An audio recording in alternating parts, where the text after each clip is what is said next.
आज हम लोग मीराबाई के पद के विषय में पढ़ेंगे। मीराबाई भगवान कृष्ण की अनन्य उपासिका थी।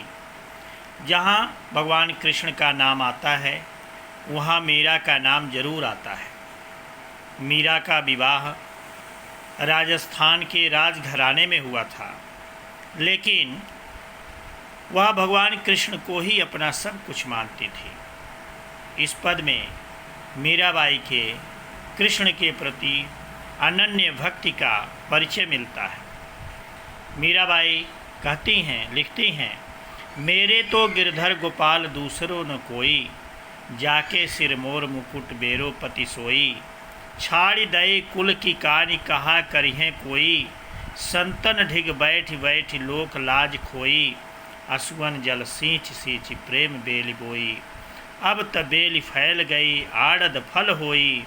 दूध की मथनियाँ बड़े प्रेम से बिलोई, दधि मति घृत काढ़ लियो डारी दई छोई।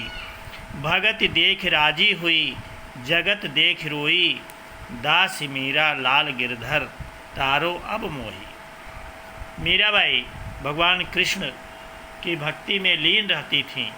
वो कहती हैं कि मेरे तो गिरधर गोपाल दूसरे न कोई।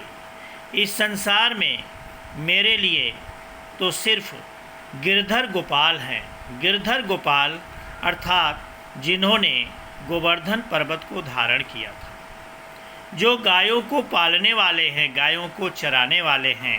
ऐसे भगवान श्री कृष्ण जिनके सिर पर मोर का मुकुट है, मोर के पंख का मुकुट है, वही मेरा पति है। मेरो पति सोई।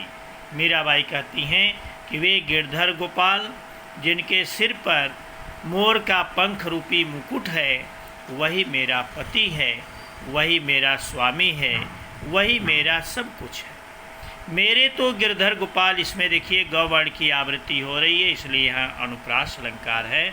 मोर मुकुट में दो अलंकार है, एक तो अनुप्रास भी है और रूपक अलंकार का प्रयोग किया गया है। मीराबाई कहती हैं कि छाड़ दई कुल की कहानी कहाँ करिए कोई। जब भक्त अपने स्वामी की भक्ति में, प्रभु की भक्ति में लीन हो जाता है तो उसको मान अपमान की चिंता नहीं रहती है, यश अपजस की चिंता नहीं रहती है, जीवन मरण की चिंता नहीं रहती है। इसलिए मीराबाई को पूरे संसार से वैराग्य हो जाता है। कहती हैं कि छाड़ दई कुल की कहानी कहा करिए कोई। मैंने भगवान कृष्ण का दर्शन करने के लिए, उनको प्राप्त करने के लिए मैंने कुल मर्यादा का परित्याग कर दिया है। इसके लिए लोग मेरी निंदा करते रहें, इसकी मुझे कोई परवाह नहीं।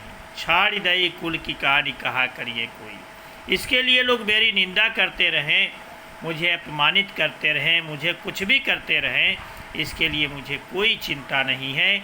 संतन ढिग बैठ बैठ लोक लाज कोई। मीराबाई भगवान कृष्ण की भक्ति में इतनी लीन हो जाती हैं कि संत मंडली में बैठकर भजन गाने लगती हैं।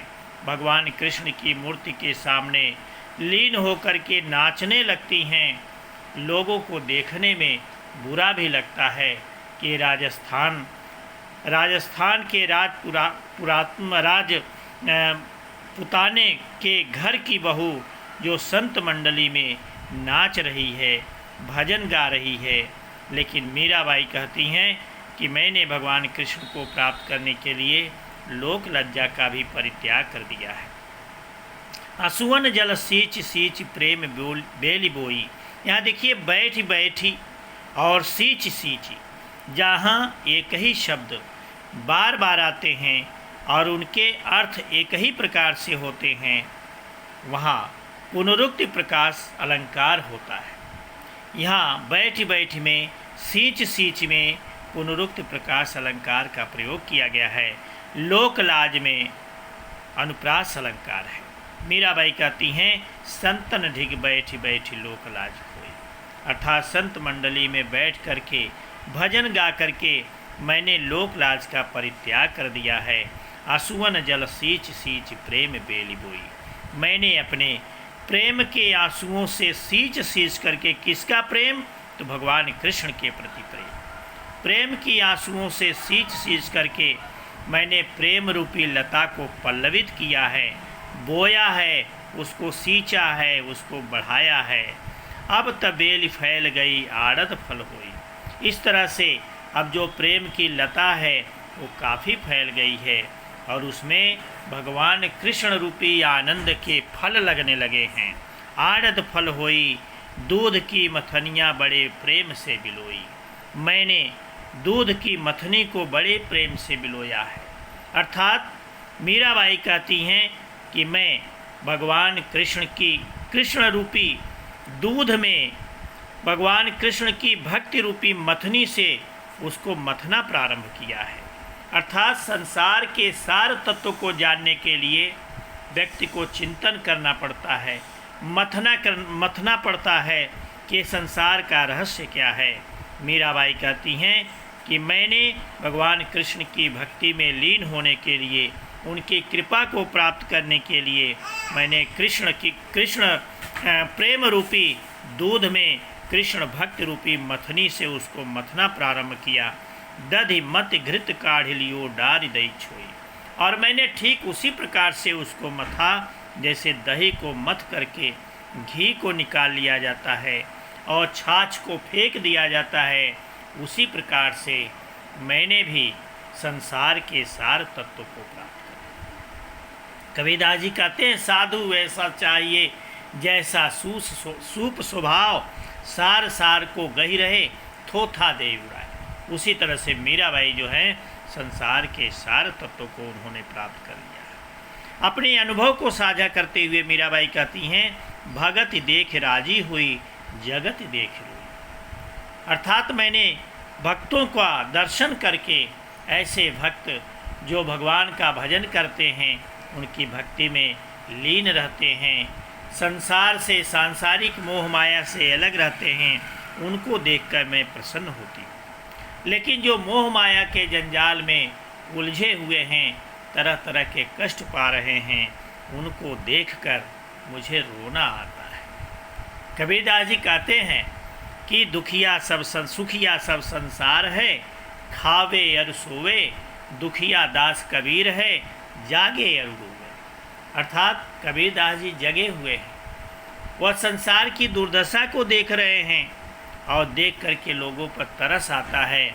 इसी तरह से जो मीराबाई हैं, वो संसार के लोगों को, ऐसे लोग जो मोह माया के जंजाल में बंधे हुए हैं, उनको देखकर उनको रोना आता है। अंत में मीराबाई कहती हैं, दासी मीरा लाल गिरधर तारो अभिमोई। मीराबाई कहती हैं कि हे प्रभु, मैं आपकी दासी हूँ, हे गिरधर नागर, मैं आपकी दासी हूँ, मेरे ऊपर कृपा करिए और मुझे इस संसार सागर से पार लगा दीजिए। बच्चों, मैंने इस पद को पढ़ाया है जिसमें भगवान कृष्ण के प्रति मीरा की जो अनन्य भक्ति है वो प्रकट हुई है और व्यक्ति अपने जीवन में किस प्रकार से भक्ति करके और भगवान के प्रेम को प्राप्त कर सकता है, मीराबाई ने उसका वर्णन किया है। इससे संबंधित असाइनमेंट मैंने व्हाट्सएप पर डाल दिया है और उसको आप देख करके अर्थ ग्रहण संबंधी प्रश्न को लिखेंगे।